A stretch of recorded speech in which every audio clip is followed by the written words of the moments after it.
Good morning, everyone. On the behalf of whole JKBS fraternity, I, Shrishti Maurya, would like to invite our today's guest, Mr. Rupak Bhattacharya.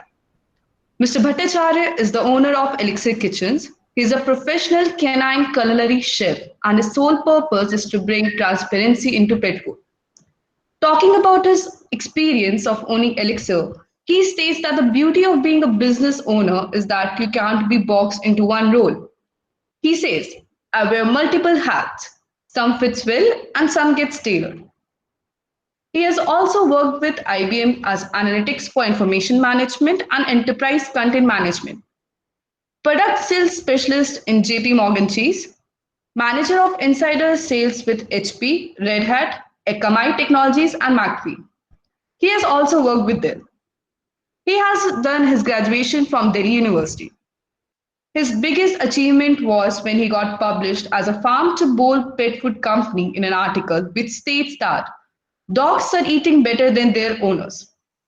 Even though he had worked with top-notch organization of the industry, he left them to pursue his dream and he has not left any stones unturned. Now, I would like to request Mr. Bhattacharya to speak about his experience. So please address the gathering. Well, guys, thank you so much. Thank you so much for taking your time and joining this session. I hope this would be a very educative session for a lot of people who are graduating from your business schools. You guys probably know a lot more about business than I do. I'm learning as I go on the way.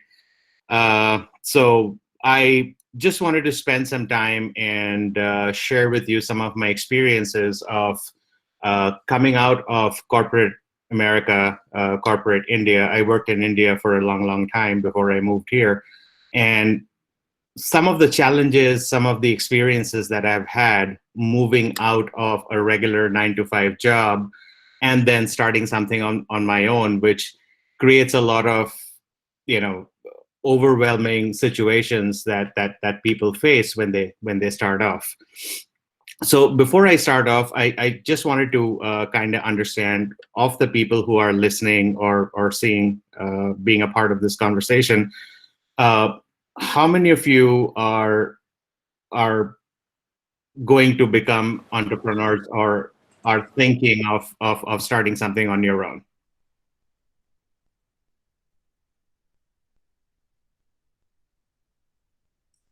Anybody in the group? So there are already two people who are actually entrepreneurs and they have been working with their startups. Oh, fantastic! So we already have people in startups right now, which is great. So, what would you guys think would be the definition of an entrepreneur? Don't open a dictionary. Just what do you think defines an entrepreneur in your opinion? You can unmute your mics. I'll still hear you. Sir, a person who sets up business taking on financial risk in the hope of profit. Okay, so a guy who is out there to do something to make money. Is that right? Yes, sir. Okay, good point. Anybody else?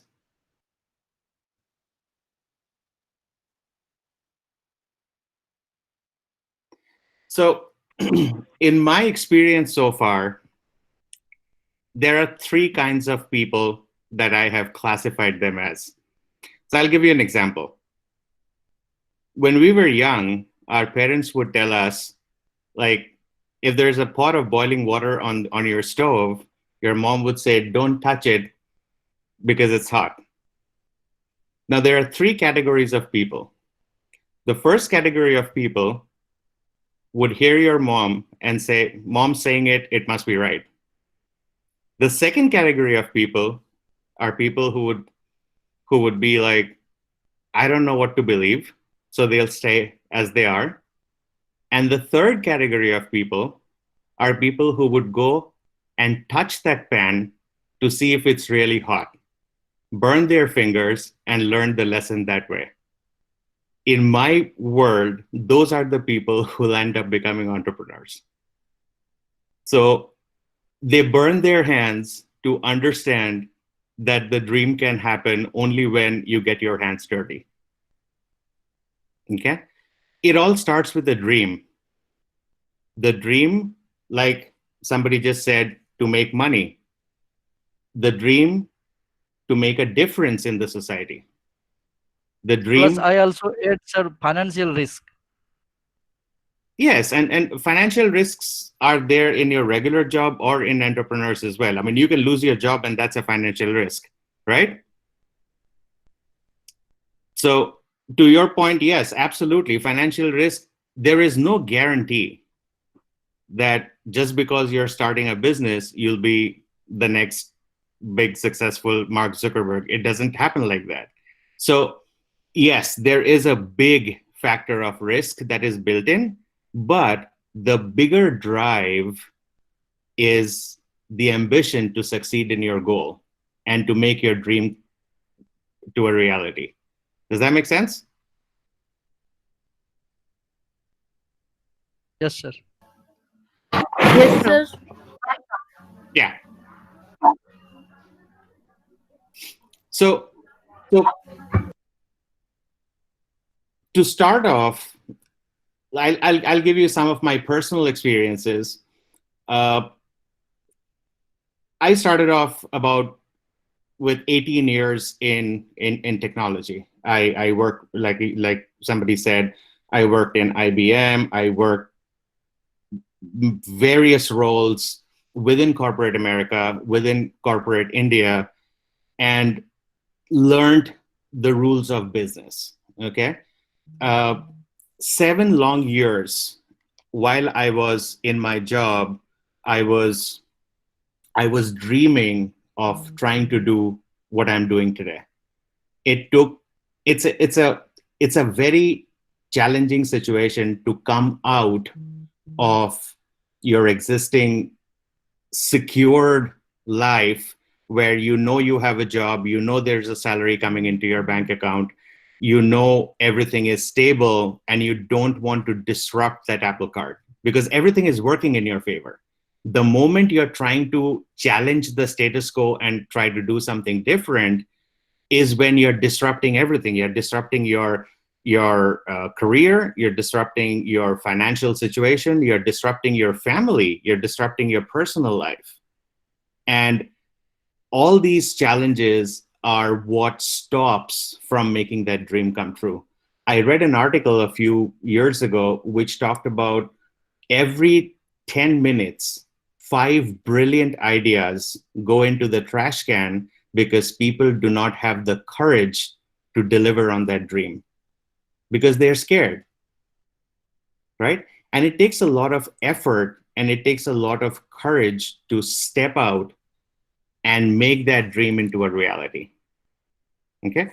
It's a very overwhelming journey, but if you do it right and if you do it strategically, success will be yours. It might not be in 5 days, it might not be in 15 days, but it will come to you if you have the persistence to go through the entire journey. My current journey is it's a very, very young, in comparison to some of these other successful companies, I technically haven't even started. I am literally 4 years into my own entrepreneurship. I started earlier. I started about 5.5 years ago.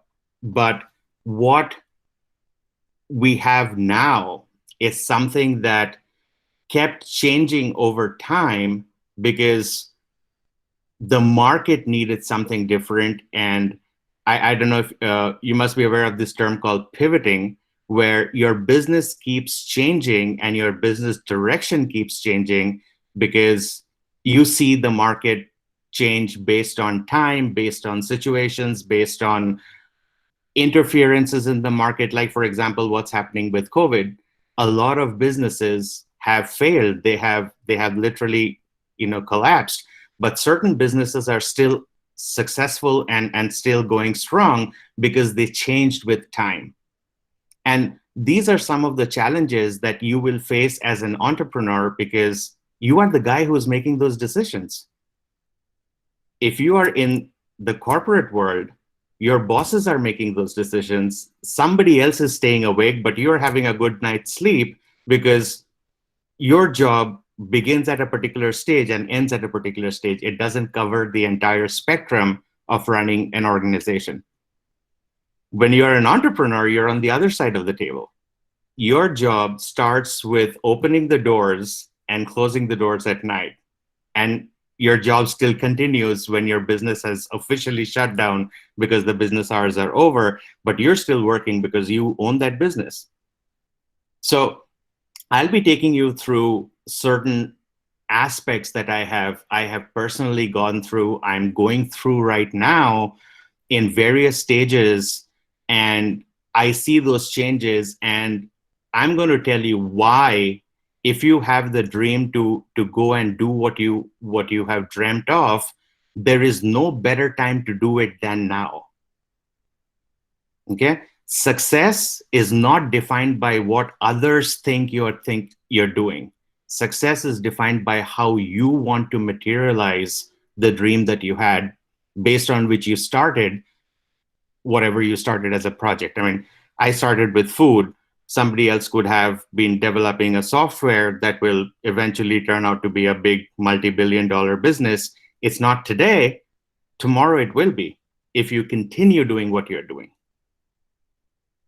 Any questions so far? Yeah, good morning, sir. I have a question. Yes. Sir, as you said that you start working from when you are 18 years old, right? 18 So years ago. I'm not 18 years old. no, 18 no. years ago. When you were, okay, 18 years ago. So that time, what was your planning? What was according to you? What was the success of Mantra according to you? So 18 years ago, I was in a corporate company working a regular sales manager role. Mm-hmm. I did not, it was a very different world. I Mm-hmm. had my own goals because the company set my goals. I had targets that I had to meet. I had people that I had to drive to get to those targets. Mm-hmm. But I was living somebody else's dream. Mm-hmm. My manager had a goal. That's how I got a goal. His manager had a goal. Their manager had a goal. And then the company had a goal. So my goal was a very small bubble, which had like, your goal is to sell so many licenses of a particular software in North America, which equals to $17 million in a year. And that was my goal. I didn't care if the company burned down tomorrow. I didn't care if a customer died. My goal was to get up at 6 o'clock in the morning, hit the office at 9 o'clock, work till 5 o'clock, and get out of that building by 5:30. Does that answer your question? It's a very different world when you step out of the corporate. 18 years ago, my goal was to meet the company's goals. That was my goal. I had a job because the company wanted to make money, and my goal was to meet that goal. Fast forwarding it to today, my goals change every 15 minutes. I have a goal for marketing. I have a goal for keeping my business open. I have a goal for setting pricing in the market. I have a goal for production. So now I wear different hats. Previously, I was just a sales manager in a company. So my company's goals were my goals. Now it's a very different atmosphere. Here, you are the only guy who is making decisions for the entire organization. So you're the guy who's making decisions of what promotions will go up on Instagram tomorrow morning. You are the same guy making decisions to ensure all your distributors have enough products to sell. You are the same guy who's now taking care of ensuring your kitchens are producing enough products so that the products can be shipped on time. And you're also the guy who is also ensuring supply chain is completely staffed so that there is enough raw materials to manufacture those products.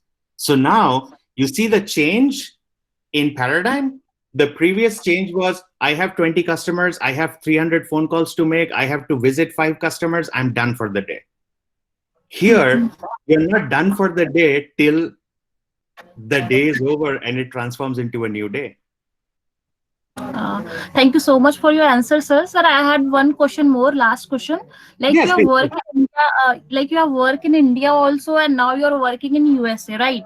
Mhm. So, according to you, where you feel happy to work in India or in USA? Like the work culture, where you write like India work culture or USA work culture? So Yeah, to, where I'm happy to work. to answer your question, as long as I have work, I'm happy. The country doesn't matter. So Work couple of culture. couple of things. Working in India is Hmm. very different than working in the US. Culturally, it's a very different country.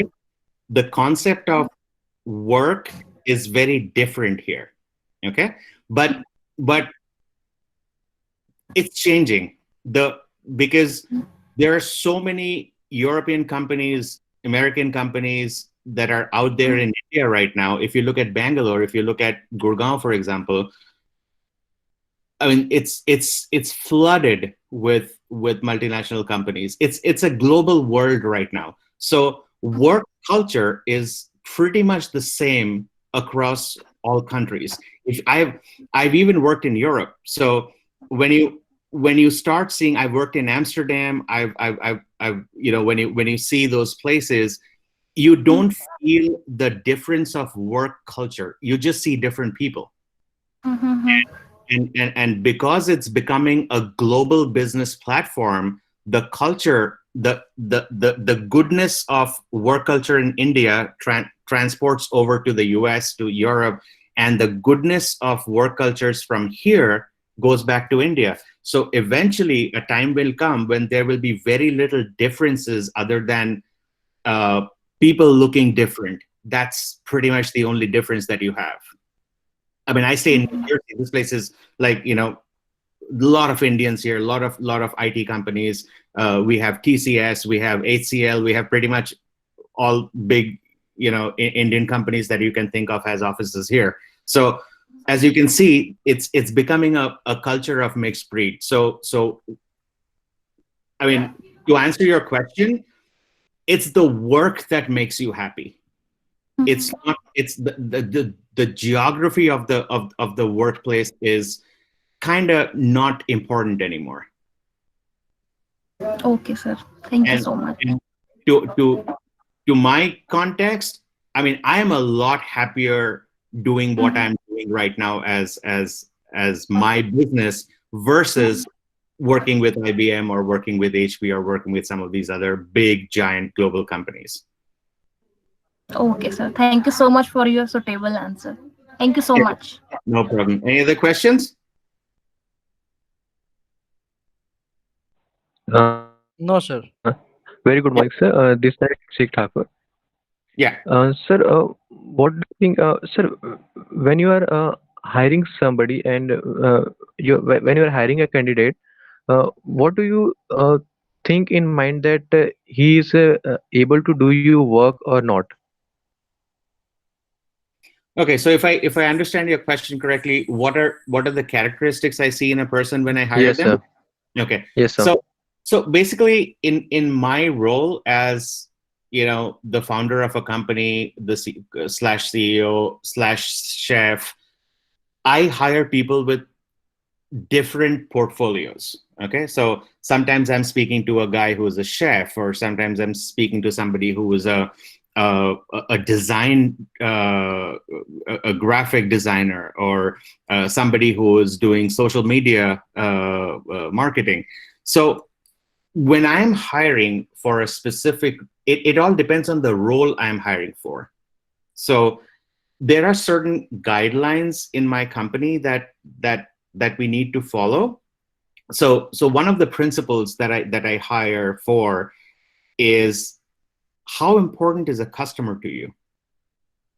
You could possibly be doing a role where you will never meet my customers, but it is very important that when you deliver on a particular role, you understand that the person who's going to get impacted by your job is the end customer. So to me, it is very important that I understand that particular candidate's focus on customer centricity. It's very important, because whatever they do, if you're a chef in my kitchen, you'll probably never meet the customers who are going to a store and buying my product, because there is no interaction, right? But it's very important that when you're making that particular food or the treat, you keep that customer in mind when you're making that food, because the customer is the ultimate person who's paying the bills, right? When you are doing a design work for a packaging, it is very important to know your customer, because the designs that you put in the package, the way you print your baggage, your customer has to like it for them to pick it up from the stores. Otherwise, why will they buy your product? They will buy the product that meets their eyes first. So it's very important to keep the customer in the front when you're doing your whatever work you're doing.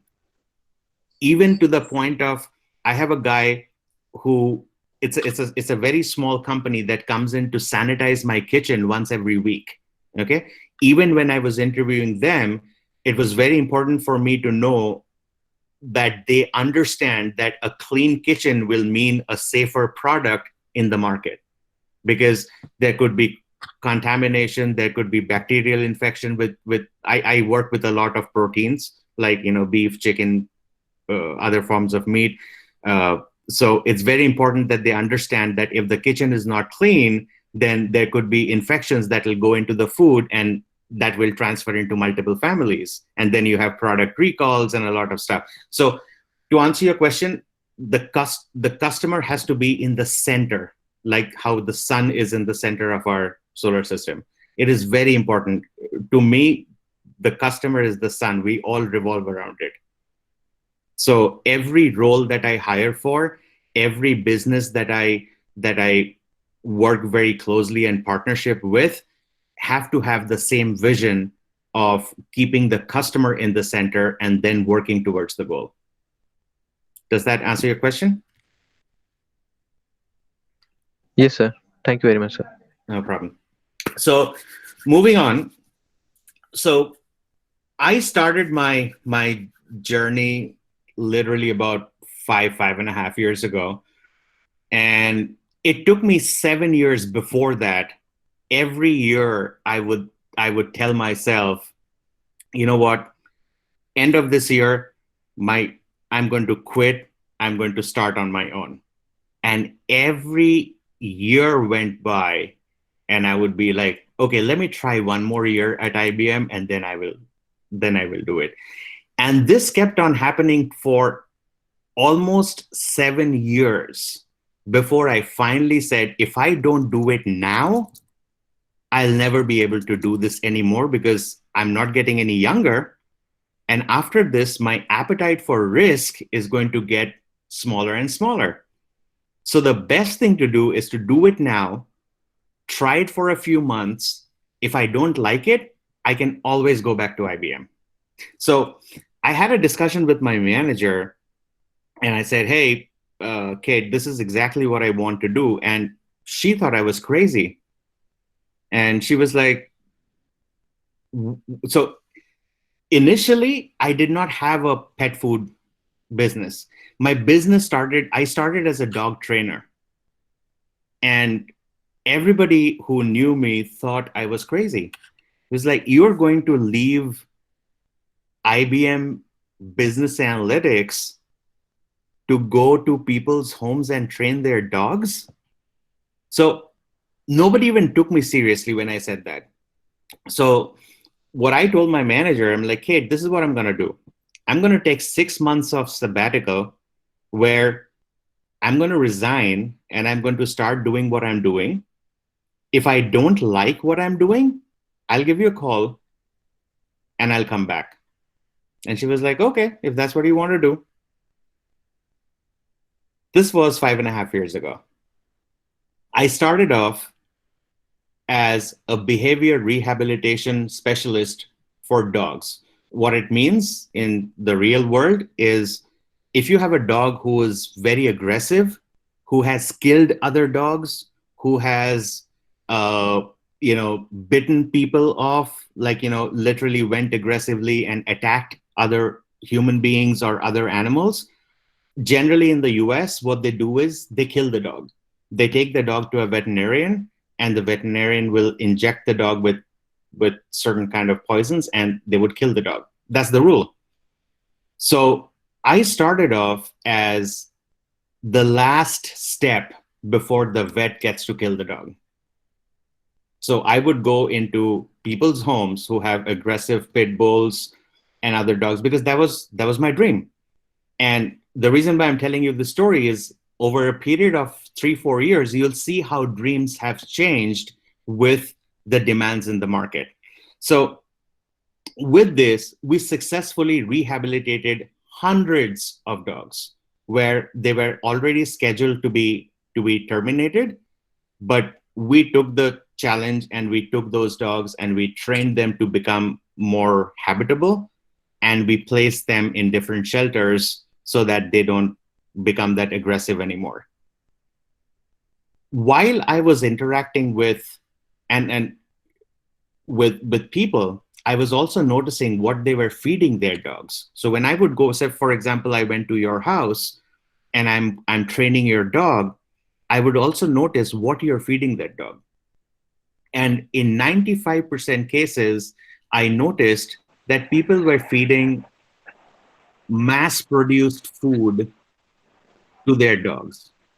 And some of the chemicals that go into dog food basically is the reason why dogs become so aggressive over a period of time, because the chemicals were never supposed to be there in the first place. But the reasons why these companies put these kind of chemicals in the food is to preserve the food for a longer period, which means that a food which should have gone bad in 3 months, because of these preservatives, they are now staying fresh for almost a year. So which means they can sell those products for a lot longer. Plus, because they are mass manufacturing these foods, it becomes a lot cheaper. So to somebody's point, when I asked the question, what makes you an entrepreneur? And you said you want to make money, you fit that profile really well, where some of these big companies are out there to just make money. And I'm not saying your vision is wrong. Any business has to make money to stay active. So right on to that point. But there's a bigger challenge. The bigger challenge is, while making money, what other value add are you bringing on the table? So while I was working with these dogs, trying to change their behavior, trying to change their aggression, and I have proof all over my hands and legs as to how many times I've got bitten by some of these very ferocious dogs and landed up in a hospital multiple times. I started writing my own recipes to bring the new kind of new age food for some of these dogs. And initially, I tried it on some of these customers. I'm like, hey, if you want your dog to improve, one of the things that you need to do is to change the food that you're feeding them. And these guys are like, no, I've been feeding this for the last 10 years. Nothing has happened. I'm like, okay, this is the time to change it, because your dog is not behaving the way it was behaving 10 years ago. So eventually I had a trial where some of my recipes were getting tested on real life customers and live dogs. And we started seeing the changes over a period of time that was bringing into these pets. So when these dogs were getting fed all natural, 100% handcrafted food, the natural elements in the food was bringing in a better change into these animals.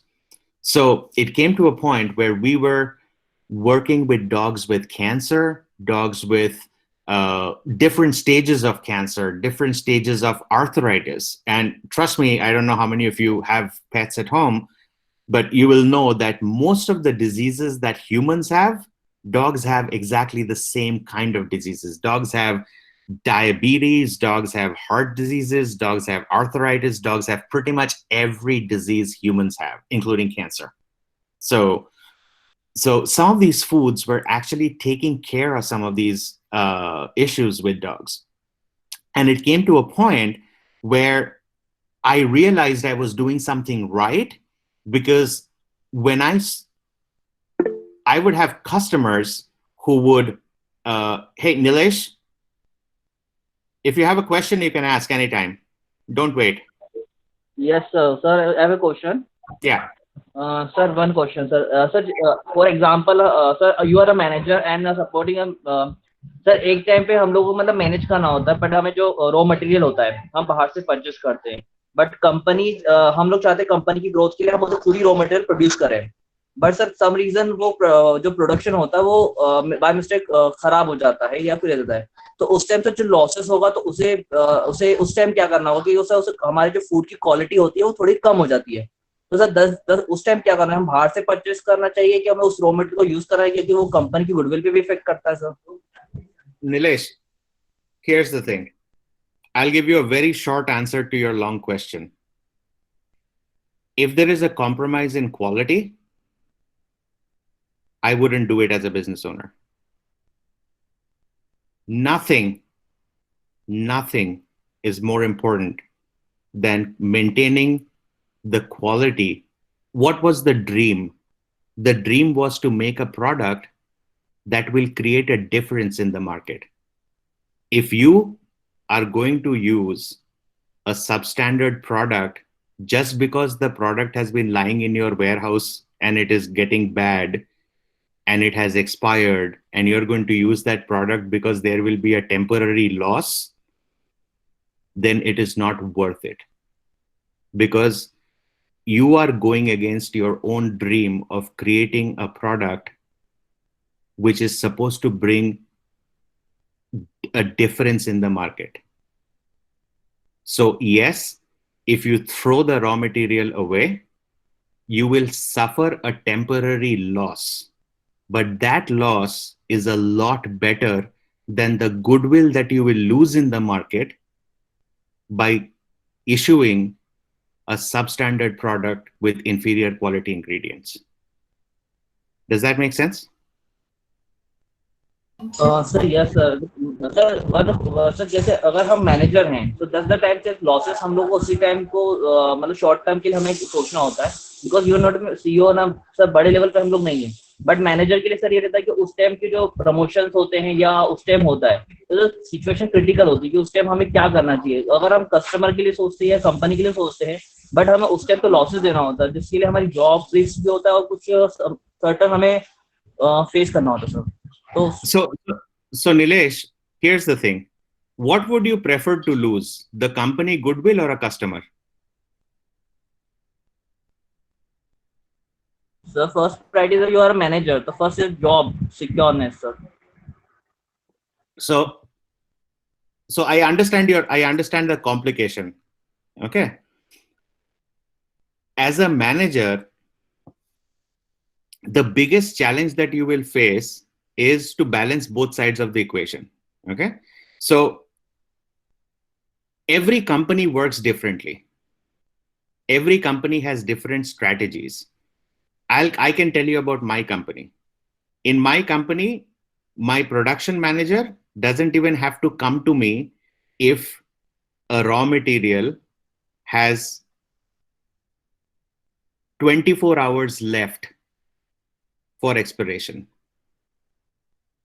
So if it is within 24 hours of the product getting expired, we will use it.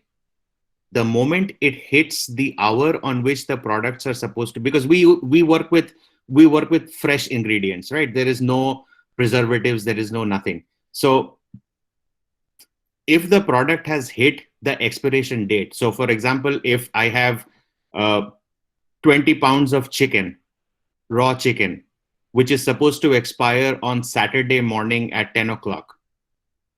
If it is 9:45 in the morning and on Saturday and the chicken has not been used, my manager doesn't even have to come to me to ask for permission. He will literally take the chicken and throw it away. Because that is the standard I have created for my products. It will be a temporary loss for me. Yes, of course, because I paid money to get that chicken, right? And I will take that loss. That loss to me is a lot better than supplying the market with products with an expired chicken, which might kill a few dogs of my end customer.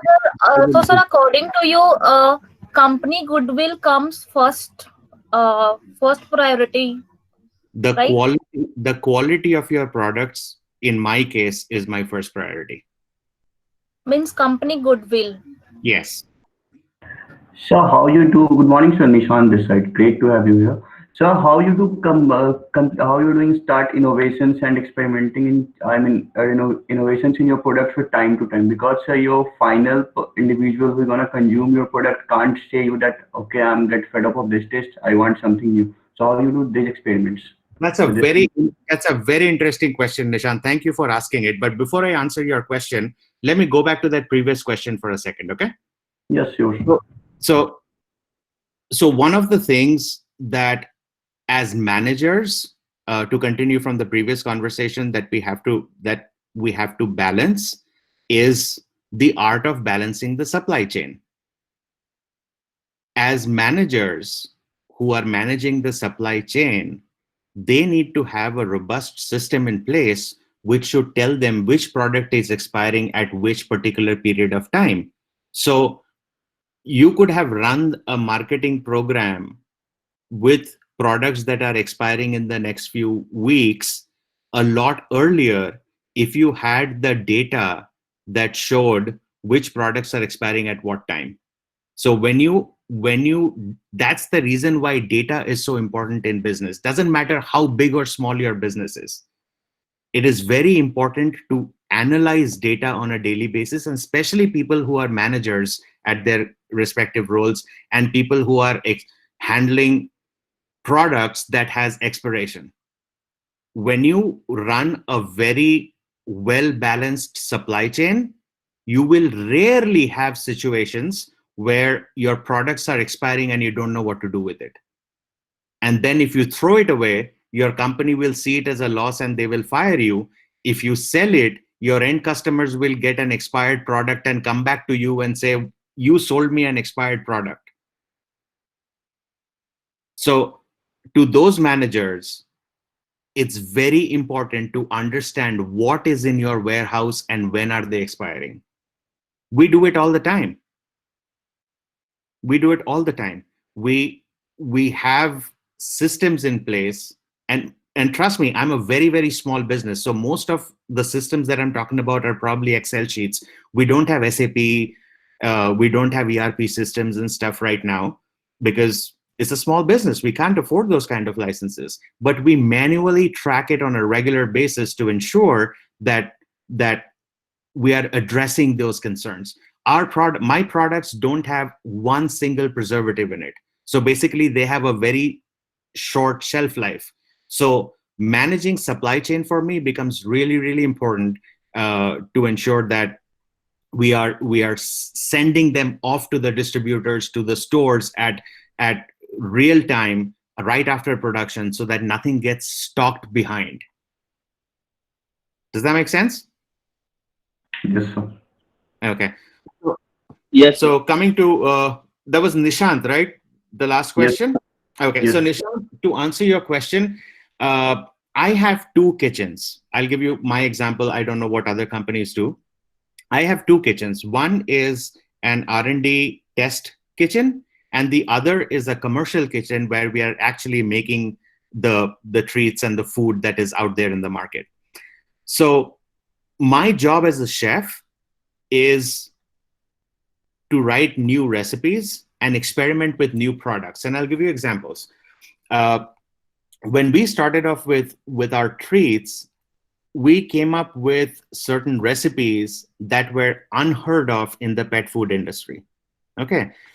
For example, I used to make different kinds of stews for my dogs. Stews like a soup with barley and, I don't know if you guys have it, but it's like a lot of vegetables, a lot of barley, meat, everything comes together, and it's cooked, it's slow cooked for 8-9 hours, and then freeze dried. If you go to my website, you'll see some of the products out there.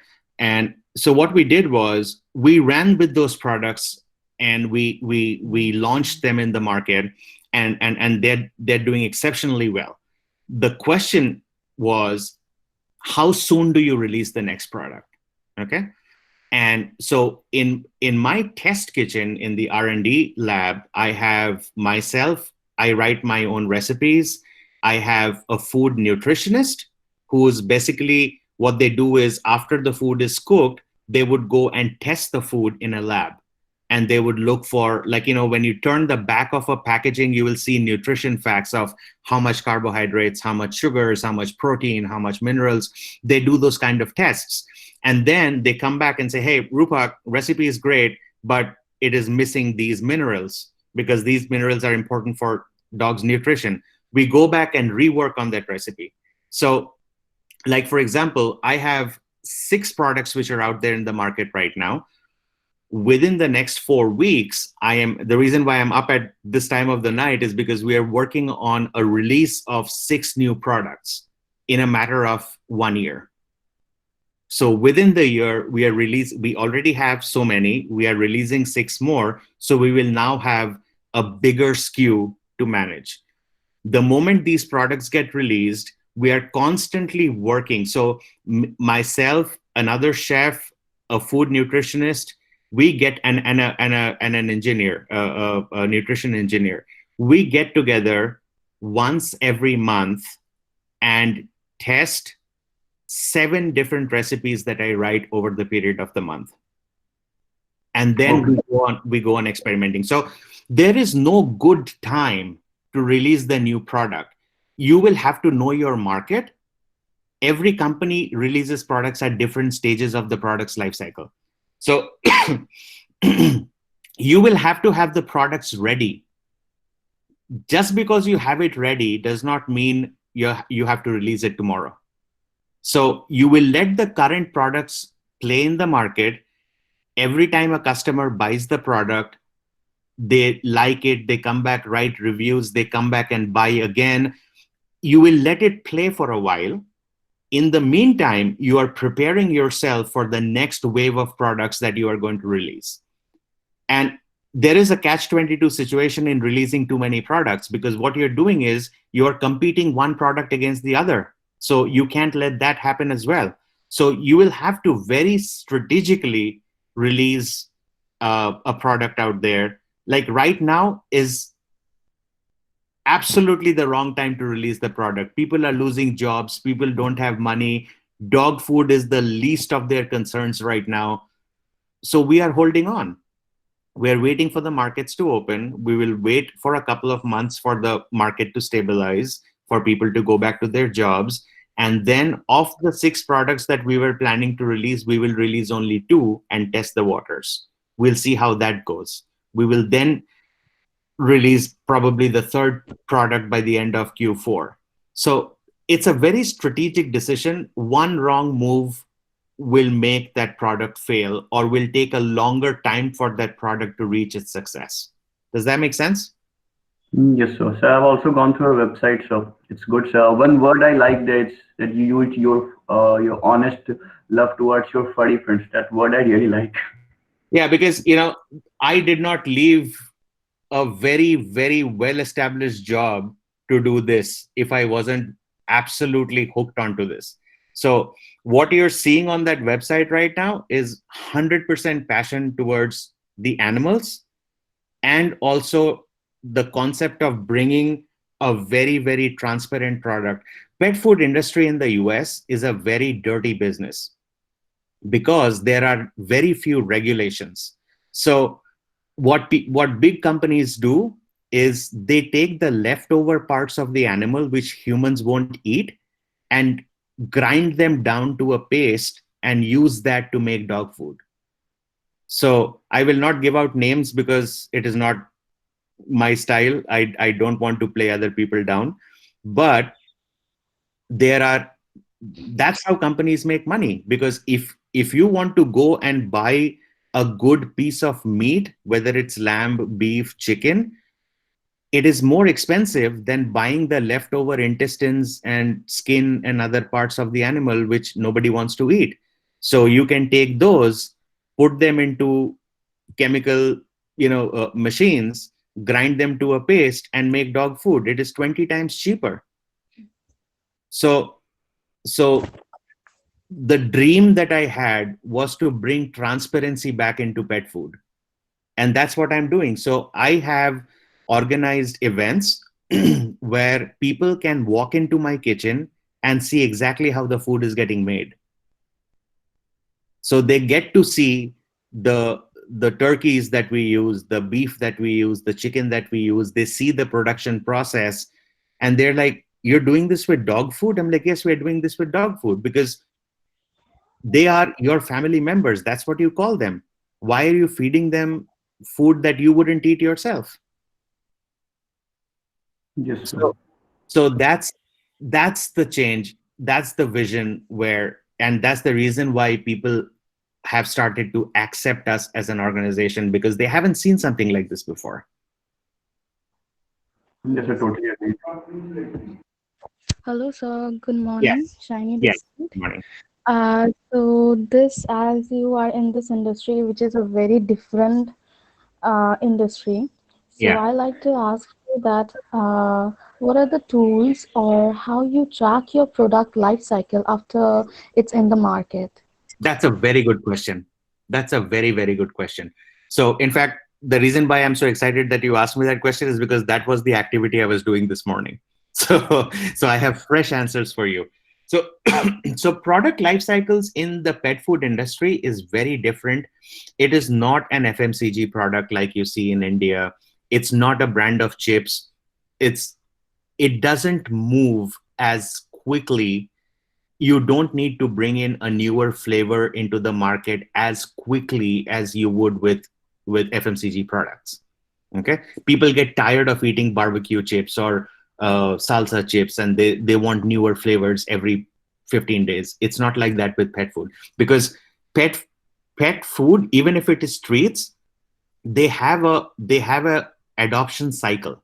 So when you bring in the food to the dog is going to eat that for the very first time. The body has to accept that food, and it takes 15 to 20 days for the body to get used to that particular product, because now the ingredients are different. All this time, your dog was eating mass-produced dog food made in China, which you didn't know what chemicals went in there. You didn't know what preservatives went in there. All of a sudden, when you're changing the diet, every dog reacts differently to that food. Like, for example, if I bring you a food from a completely different culture, if I bring you Mexican food right now, and I ask you to eat it for 2 days, you'll probably land up with a stomach upset, not because the food was bad, but because your body suddenly gets into a shock when all these newer ingredients like avocado, jalapenos, all these kind of things get added on as ingredients. They are great ingredients in the food. They're all natural. It's absolutely a fantastic product, but your body reacts differently. So the cycle for pet food and pet treats is a lot longer. So we are not in a rush to release the next set of products out there, primarily because you will have 15 to 45 days, depending on the age of the dog and the breed of the dog, to even get accustomed to that food. And once that happens, then they start building the flavor profile, and that can continue anywhere between 8 months to 3 years. So we have a higher window to experiment with better products. And for a company like mine, it becomes even more difficult to release a product very quickly, because I work with ingredients that you probably wouldn't even have heard of. Like, for example, I'm currently working with an ingredient called marine phytoplankton. Do you know what that is? No, sir, no idea. Okay. So if you look at a pond or a lake in your locality, do you see the green algae that floats on the still water? Yeah, yeah, yeah. Yeah, a very similar kind of algae happens in the oceans. Okay. And there are companies, so that's called plankton.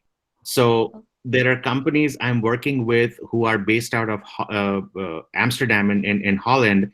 They go into the ocean and they retrieve those algae from the ocean, and then they clean it, because ocean water has a lot of arsenic, mercury, and a lot of other chemical deterrents that you don't want in your food, because mercury can cause poisoning over consumption, right?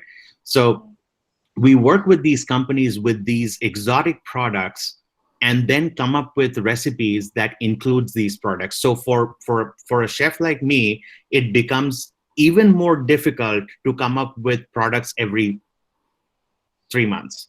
And given the industry that I'm in, it takes the adoption cycle of a particular product is a lot longer. And hence I have that window to play with, like limited with ingredients. Like just yesterday we finished 2 different types of treats. One is I don't know if you guys like fruits. I'm working with meat and fruits to come together to form a product which is like strawberry and chicken. Wow. So you might think, how do these even go together? Wait till the product comes and you can come to my website and check it. Okay. And here's the beauty of the products. I have my own dog food, and I'm not kidding. The food that I make is 100% human grade. So basically, people could buy this dog treat and eat it themselves because it has got no preservatives, it has got no chemicals, it's 100% all natural. Okay. So I have hikers, professional hikers who climb mountains and go through forests and stuff. I have people in the state of Washington, they actually buy the treats from my website and they carry it with them for self-consumption when they go for their hikes. So it is that natural. Okay. And Sir, yeah. Yeah, please continue, sir. No, go for it. Okay, so I have another set of questions, like one question, a short one. I don't have my own dog, but I feed the street dogs right now, because they don't get food right now due to shutdown of the shops and all. So their process of having foods and all are very different from the dogs we have in our home. So Right. what kind of we can give them so that they can keep a bit of healthy, and the system can go accordingly. You bring up a very good point. So like human beings, dogs have gone through a state of evolution. If you look at dogs from 3 generations ago, they had more wolf genes in them than dog genes. So they behaved more aggressively, and they were very different. They ate food very differently than what they do today. My mother feeds 3 dogs on the street right below her apartment where she lives in Calcutta. And she literally takes the leftover rice and leftover vegetables and stuff, whatever is there, mixes it together and feeds the dogs. I've seen it with my own eyes. I was like, what are you doing? And the dogs eat that. Okay. Every culture has a very different way of feeding their pets. And the least that you can do is, I don't know if you're a vegetarian or not, but if you are not a vegetarian, you could literally take pieces of leftover chicken, wash them, because you don't want the spices and stuff in there. Just wash them with water, add it to boiled rice, mix it with them, and then feed your dogs. That'll be a lot healthier food than feeding them all the dried kibble and everything that you get in pet stores. Okay, thank you so much, sir. It was a great help. Thank you so much. No problem at all. So yeah, any further questions? Yes, sir. I Yes. had a question. Hi, sir.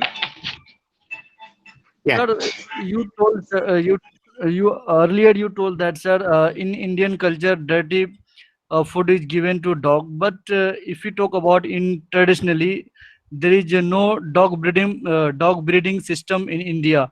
Actually, cow is the favorite animal in India. Everybody love cow. Even I love so much cow than dog. Okay. So what's your question? Yeah, that's my question, sir. You said that dirty food is given to dog. No, I'm not saying dirty food. I'm saying people generally give home cooked leftover food for dogs. And what you don't realize is home cooked food has a lot of spices that we use. Like, we use a lot of chili powder, a lot of salt, a lot of garlic. And some of these are very toxic to animals, especially dogs. So we need to be a little more careful when you feed, especially dogs, because their digestive systems are very, very different than other animals. And say, for example, garlic and onion is poisonous for dogs. So over a period of time, if you keep feeding your dog garlic and onions, your dog can die. So when people feed home cooked food to animals, it's really important to ensure that you have taken care of certain vegetables and stuff that dogs are allergic to, like, for example, garlic and onion. And we use a lot of spices and a lot of oil in the food. I eat a lot of oily food, and sometimes if you pass that over to the dogs, then you're building in a lot of cholesterol and a lot of other fatty acids which dogs technically don't need. So so my point is, if you're feeding dogs home cooked food, then you need to ensure that you are at least washing off the spices and the salt and the other oil factors that can contribute to their bad health. So I had a question. Yes. I'm having a similar business like yours, and I have the same vision like you. So how do you think that the type of business you're having is suitable for the Indian market? Is that Neeraj? Yes, it's me, Neeraj. Okay. So Neeraj, awesome. If you are, what kind of business do you do? See, I'm doing something similar like you. Like, there are many dogs which in India, euthanization is not that common. So what Mhm. they do is, like, if a dog is very aggressive and all, especially in my state, they give it to a particular, I won't name the tribe, a particular tribe people to eat it. Oh yeah, It's that bad. yeah. You don't have to name them. I know. I've spent a majority of my life in India. I know exactly what you're talking about. So So that time I go and I personally try as much as I can. Like, for me, I've just read and watched videos online on how to do it, and Mhm. somehow I can connect to dogs very well. So I was able to do it. And the other thing is, like, I'm supplying pets in Northeast region Mhm. to people who want like premium pets. I'm supplying pets and pet food. So same thing. What you told me that I know for me, I guess it's okay to name. So I've seen Pedigree and few other companies, they use this byproduct. So I suggest my clients to go for Taste of the Wild or Origin. So I did. I uh, did not. I I did not name any brand. You did. so, so yeah, you're that's right. I so same thing. What you told me, I've noticed this thing. And the question I had is, like, how is your dog food different from Taste of the Wild or Origin? Because they are also not using byproducts. At That's least a they are very, claiming that. I don't know what's happening. that's a very, very interesting question. Okay, you're just opening up all my senses right now. So here's what I have done, which is different. Uh, my products are not entree-sized meals. My products are basically treats. So what Origin does, what Blue Buffalo does, these are meals that you feed dogs. Okay, so these are going to be a lunch portion, a dinner portion, right? My products are marketed as a snack. Okay, and here's how it is different. the difference is the way we manufacture it. Okay. If you look at Origin, great product.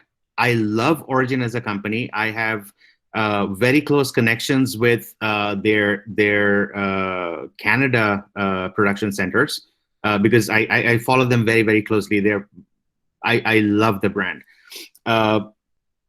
What they do is they have a very similar concept of coming up with a clean label diet. Okay, now what clean label means is that it has got very little preservatives. It has got absolutely no byproducts, and it has got meat as the primary ingredient in the food. Because canines generally are, their digestive system, absorbs the protein first. So those are very similar mindsets when you see a company like Origin versus ours. Ours is more, because it is a treat and it is not a lunch or a dinner portion meal size. Ours is more handcrafted. Ours is more gourmet. So the best way to compare Origin to us is like, ours is like fine dining, while Origin is like a takeout meal, but from a very healthy restaurant. Does that make sense? Yes, it completely does. So, sir, the question is, do you think that India will be a suitable market for your product? Because I don't see any companies doing that. Absolutely. In fact, you have no idea how many times people have approached me to start something similar in India. I'm just kind of trying to stay away from it for a while because of regulations and stuff back in India. But I see no reason why anybody cannot do this in India. Because I have visited, like last year, I was in India about 4 times, okay, because of personal reasons. And for 8 long years, I didn't go to India because I was working here. I was setting things up and stuff like that. I have seen a massive mindset change in how people have adapted to dogs in their families right now. I have seen people go out, like I was in Delhi, I've seen people go out, they're going out on walks with their dogs. I have seen, a lot of spas for dogs where, you can take your dog in and you can they'll give it a bath, they'll cut their nails, they'll trim their hair. So these are very upcoming practices that are catching up in India. And the reason is now a lot of people have to go back to work. They still want a companion, so they have their dogs. Now they have the money because both the husbands and the wives are working, and the concept of treating their dogs. You're coming back home after 8 hours. You want to love your dog. You don't want to give him a bowl of food. You want to give him something like a biscuit or like a cookie. And treats are becoming very big in fashion, not just in India, but across Southeast Asia. And these are going to become the next very successful industries in countries like India, Bangladesh, Pakistan, where people are more accepting to their dogs. And now they want, they're going out for work. They're coming back after 8, 10, 11, 12 hours. It is probably not dinner time yet, but you still want to give your dog something. So treats will become the next biggest thing in the pet food industry. Because treats are like chips, like a bag of popcorn. You don't have to buy them in your monthly groceries, but you keep needing them. So every time you go to a pet store or you go to any store and you see a bag of pet treats, you want it because you love your dog and you will bring it home. And you want to try different flavors. So the fastest selling SKUs in a pet store, and trust me, I have done my research, is not pet food. The fastest moving products in a pet store is pet treats and pet toys. because the food, you buy them in bulk. You buy 1 month's worth of supply. You buy 2 months worth of supply. Treats finish faster. So you keep going back and buying them. Does that make sense? Yes, it completely does. And it's very nice to see that someone actually is I didn't know about you, but now I do. And it's very good to see that someone is actually already doing what I actually plan to do. Hey. So really great to have people like you. So thank you so much for that compliment. It means a lot. It means a lot. It's a struggle. It's a struggle every day because this is a very non-conventional business. And being Indian, a lot of times I'm asked this question: why aren't you doing something in IT? Why aren't you creating a software company? I say, because I don't want to. This is my life. This is what I want to do. And people don't understand it. And then sometimes I feel aggravated, but then I go back and say, this is not anybody else's dream. This is my dream. It doesn't matter whether other people understand it or not. So any other questions, guys? Have I bored you to death? Yes, sir. So this side Yoshita Bhatyal. So my question is, you spoke about people are feeding leftover foods to their dog.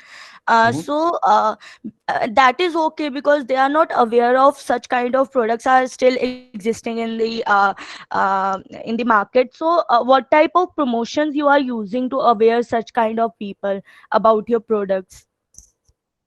What kind of promotion? See, I play in a very different market compared to where you are right now. Okay. The way I market here, it's a very stable market. People understand the difference between lunch portion food versus treats. So I don't have to do too much explanation on what that product is all about. My marketing is mostly based on the ingredients that go into the product. Okay. So things like, why are we using fresh herbs? Why are we using marine phytoplankton? Why strawberries in a dog food?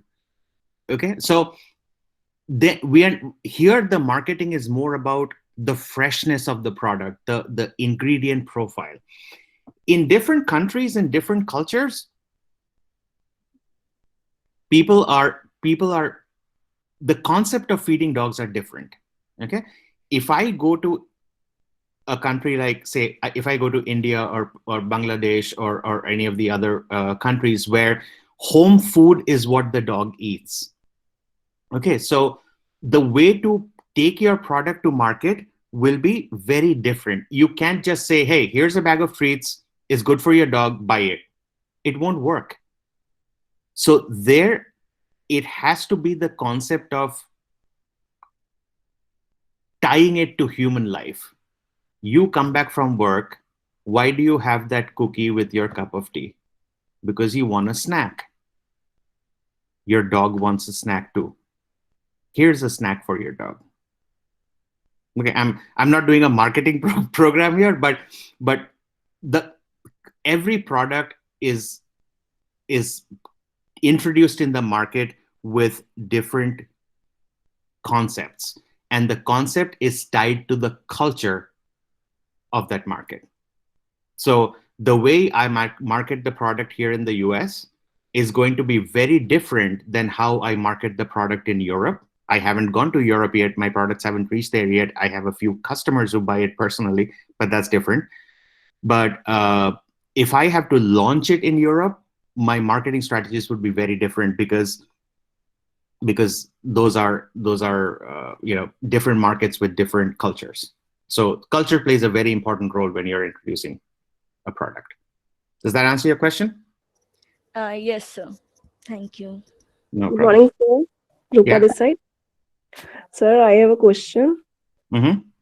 Sir, as you have started a totally different business, so did you experience any failure when you have started this? Sorry, what was your question again? As you have started this business, which is totally different, and did you experience any failure when you have started it? Good point.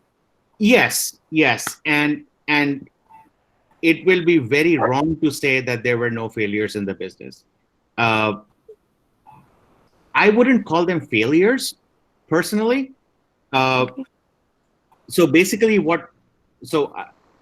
to answer your question, let me go back to the plan that I was talking about, the journey. So I start off with a vision of creating dog food. Okay, so I was making lunch and dinner kind of foods for dogs. Okay, and these were wet food. And when I took it to the local market, everything worked. People were buying it. The dogs loved it. The first, I won't call it a failure. The first challenge came when a person from a completely different state came to my website and wanted to order the food. You know what the failure was? The cost of shipping that food from one state to another. Because the food was very heavy. It was wet. So when you take it to FedEx or UPS and you want to ship the product, the shipping cost will be a lot more than the product itself. Okay? So that challenge brought us back to the drawing board. I hired a food engineer and we came together and said, hey, let's try to freeze dry the product.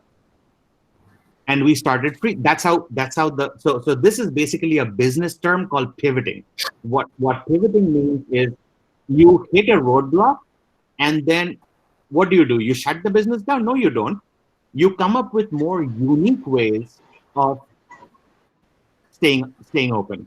So we were making wet food, putting it in a can and selling it. And then the cost of shipping went up, so people weren't buying it. So we came back and said, you know what? If we freeze dry the product, we will take out all the moisture and it will be like chips and it will be light. And that brought us to the product that you're seeing on our website today. The freeze drying concept came because one customer ordered the food where the cost of shipping was 2 times more expensive than the cost of the product. So yes, every day there is a new challenge when you're trying to run a business. However, your goal and your job is to find the solution. There is always a solution. You might get it instantly. It might take 10 days. You might have to ask for help. You'll be Superman if you know everything. You'll be God. So just because you're a business owner doesn't make you God. There are so many things about food that I don't know. What do? I go back and I learn from other people. I ask for help. I hire people, pay them by the hour for consulting them. And that's how I learn it. So to your question, yes, there are lots of challenges. There are a lot of things, experiments have failed. There are the recipes that you're seeing on my website right now. Some of them took 21 tries before it became a final recipe. 21 tries. Every other day, we would make a recipe. We will send it to the lab. The lab would fail it and send it back. We would make it again. They'll fail it again. We will do it again. Continued for 21, 22 times. The highest I have is 27 tries before we finalize the recipe. So it's all about the attitude. What do? Do you give up? No, you don't. This is your dream. You don't give up on your dream. You continue working till you make it succeed. There is always a solution. If you don't have it, somebody else does. Go find that guy. Find that guy.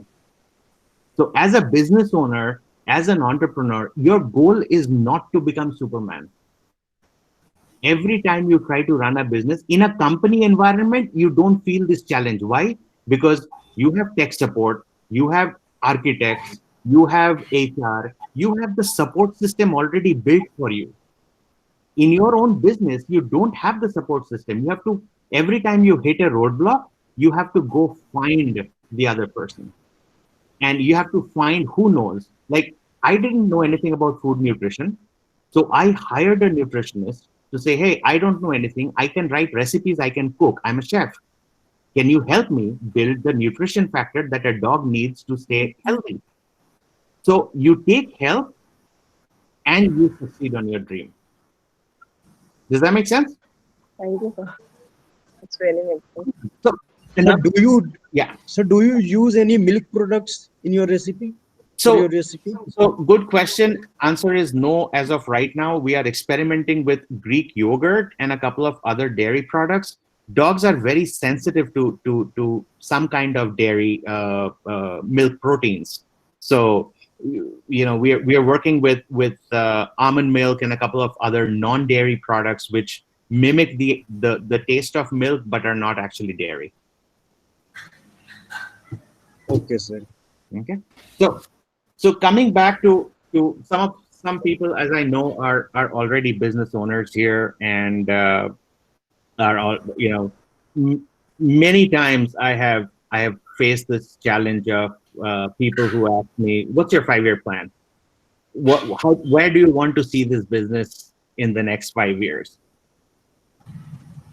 Well, there is no straight-faced answer to that question. Reason being, the markets in today's world are so volatile and they're so fluctuating rapidly. You cannot make a 5-year plan because every 2 years you've got to change your plan again. Because the market is behaving differently, your products are behaving differently, every region treats your product differently. So what do? One of the success factors that I have seen works really well for me is to make very, very short-term plans. So at the end of the month, the last day of the month, I would make a monthly plan, I would make a 3-month plan, and I would make a 6-month plan. I wouldn't even make an annual plan because I don't even know 6 months later how the market's going to be. Who knew COVID would actually shut down the entire global economy? Nobody knew. What was the point of doing a 5-year plan when something like COVID just changes your entire company's plans altogether? So what I have learned from being friends with a lot of other entrepreneurs in different industries is they make very, very short plans, very short-term plans, be micro-focused on that plan and make that happen, and then go change so that you don't have to come back, change your plan again, go back and do it, and then the market changes, so you come back and change again. You're wasting a lot of time going back and forth. So the best way to deal with it is make a short-term plan, make a monthly plan. Sometimes I even make a weekly plan, like a Monday to Wednesday, this is my goal. Wednesday to Friday, this is my goal. It goes to that level of micro, but they're all very, very short term because that's the only way to succeed. I know about today. I don't even know if I'm going to be alive tomorrow. What's the point of planning for that? Do I have foresight of what's going to happen tomorrow? Absolutely. Absolutely. But not to the point where I'm making 5-year plans, 10-year plans, succession plans. Who knows? That's a long, long, long way ahead. So planning is very important, especially for small businesses, for people who are starting up right now. Especially with food, tastes change so rapidly with people, with other animals. Rules change, market regulations change. So it's very, very important. Another area that I, and this is all my personal experience, is how do you fund your business? So let me hear from some of you guys who are running your own businesses. What do you do about the finance part of it?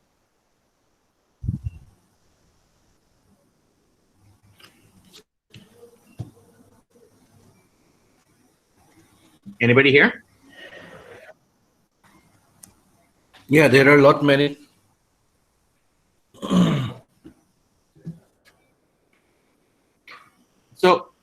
So some of the things, some of the bigger challenges that I have faced is financially, how do you grow the company? So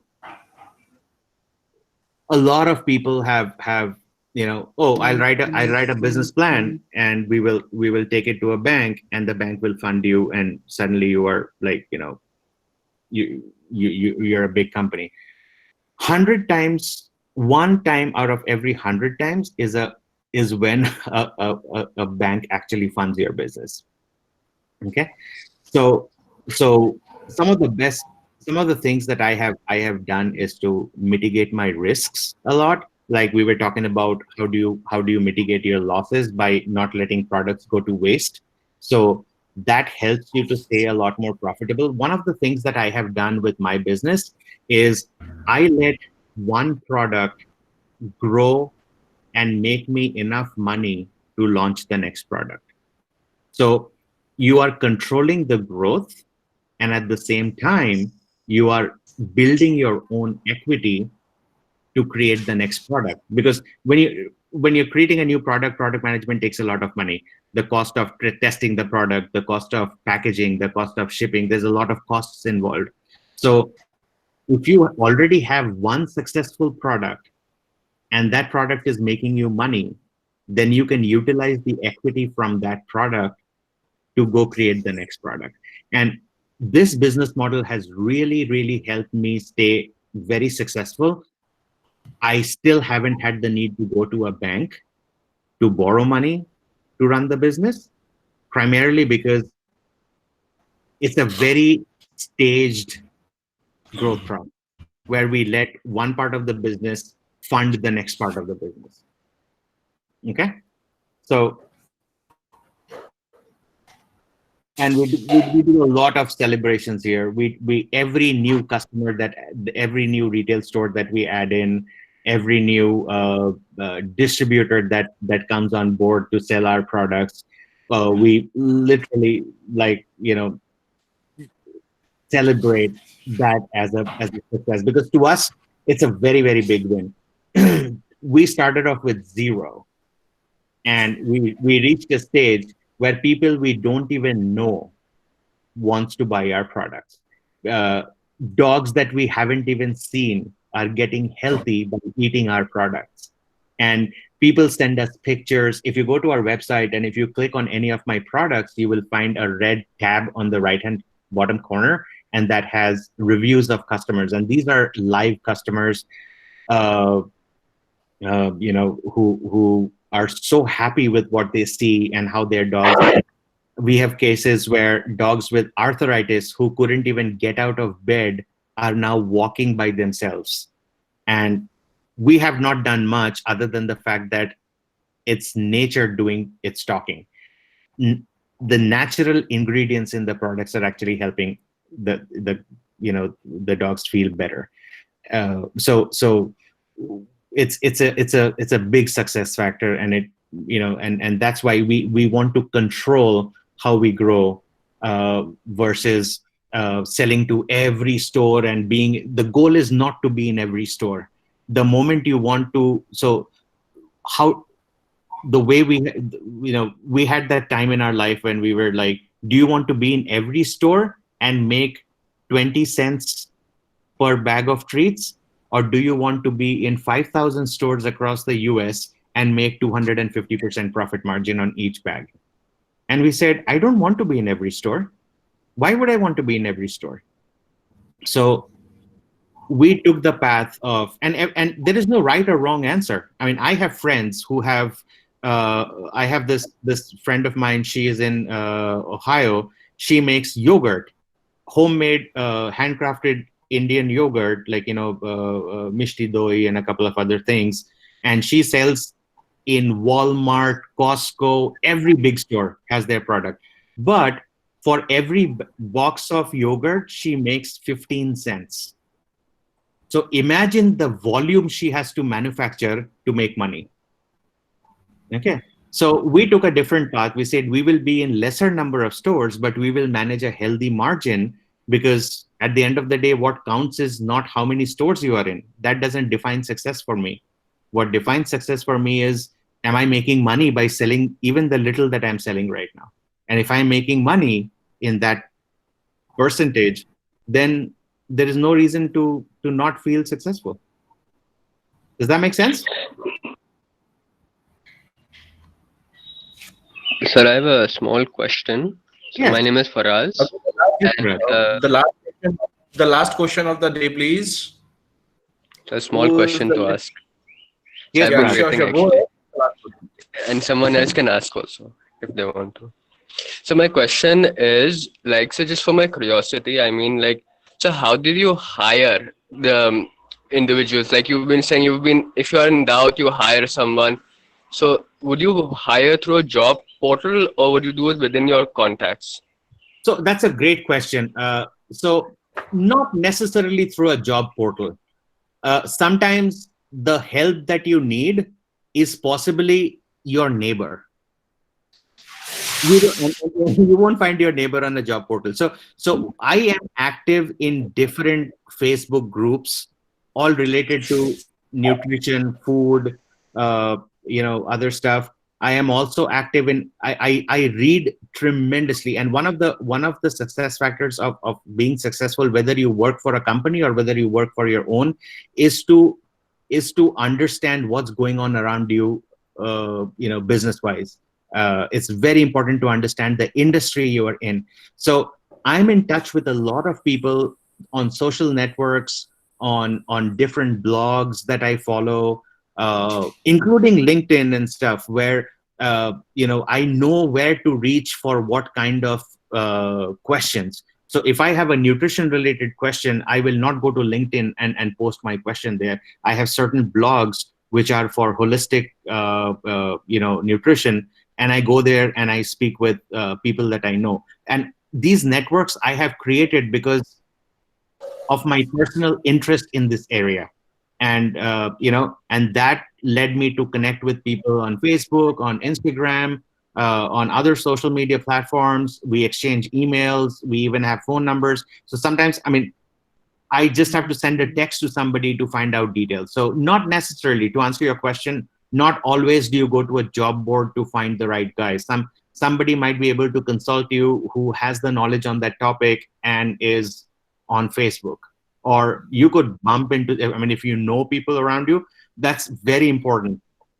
Doesn't matter which industry you work for, social networking and creating your own network is very, very important for your success. You need to know where to tap in to get the right information and the right kind of help.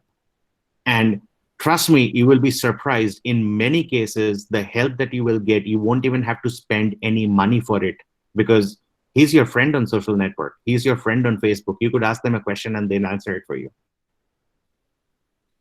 Does that make sense? Okay. Yes, sir. Thank you. Great. So to conclude, I think it has Sorry? been one of the longest session. Rupak Shivkant said. Shivkant, Students right. are not. So to conclude, one of the things that I just wanted to take a minute more from you guys.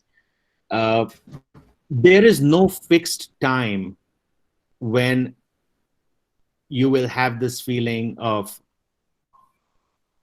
maybe this is something that I am cut out for and this is what I want to do. There is no on-off switch button. There is no button, there is no switch.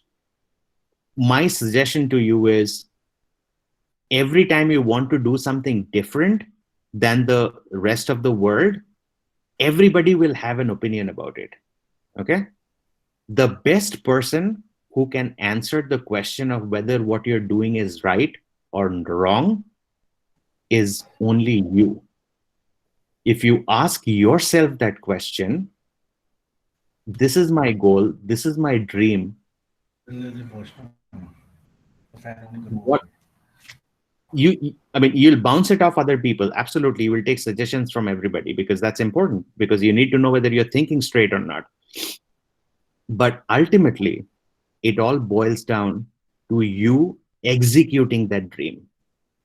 Just having the dream of becoming an entrepreneur, just having a dream of a great product does not make that a reality. You guys are in some of the best institutes of the country right now. We were unfortunate not to get the time or the money to go into a management institute like you guys are in right now. You have no idea how much information is there with you today, which we did not have when we started off. So make the best use of the information and the knowledge that your professors and your teachers have provided you at your college, your management institute, because this is what's going to decide your tomorrow. It does not matter whether you work for a company or you go create your own company. It doesn't matter. What matters is you're happy with what you're doing and you think that is your success story. You could be working for a corporation and absolutely happy with your life. And you could be struggling your life for the next 10 years to make a dream come true. But 10 years later, you would have achieved where you really wanted to go. It's all within you. And the only person who can answer that question of whether you're doing it right or not is you, because now you have the information and the tools that you need to make your dream successful. Does that make sense? Yes, it does. Awesome. I guess I'm done, unless you guys have any questions. No, I think they had enough of, like, as I told, more than 1.5 hours, one of the lengthiest session it has been. And thanks a lot for continuously answering them with so much of patience. Oh no, absolutely. They reached up to the bottom of the pet foods. Each and every brief, I think they enjoy. I am so glad. I would request Srishti Maurya to come in front for closing the session with the vote of thanks, please. Thank you so much, sir. So on the behalf of everyone, I would like to extend my grateful thanks to Mr. Bhattacharya for taking out his personal time and providing us the insights of his company and the other pet food companies. We stand along with your principles of running your company like never compromise with your product quality, strong ethics, long-term goals, start working on a long-term health dreams, never playing down on your competitors, and most importantly, passion towards your work and taking charge of it, as no one else will be working for a dream, but you must. And the importance of social media network. Like in every phase of life, why it is important to have a network so that you can reach to them, you can ask for help to them, and can get along with the things. Thank you so much for solving the queries of our students and guiding us the path. Thank you so much, sir, for sharing the insights and your vision with us. And we will pray that your company will grow tremendously and more people can see your vision and believe in it. Thank you so much.